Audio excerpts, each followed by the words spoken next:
বিলাসবহুল যাত্রীবাহী গাড়ি তেলের ট্যাঙ্ক ব্যবহার করে মাদক সামগ্রী পাচারের সময় কাস্টমসের হাতে আটক। তেলিয়ামুড়া থানাধীন চাকমাঘাট এলাকায় বিপুল পরিমাণে ইয়াবা ট্যাবলেট সহ গ্রেপ্তার এমডি মহিবুল্লাহ নামের যুবক।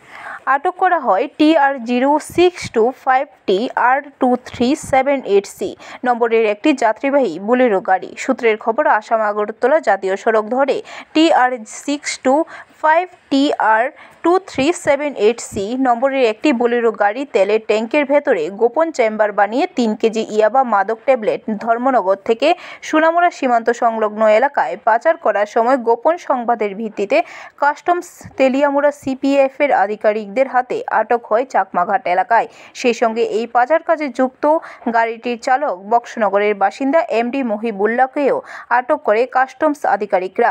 আটককৃত ইয়াবার ট্যাবলেটগুলির বাজার মূল্য 3 কোটি 10 লক্ষ টাকা হবে বলে জানায় এই অভিযানের নেতৃত্বে থাকা কাস্টমস আধিকারিক। ব্যুরো রিপোর্ট, খবর ত্রিপুরা।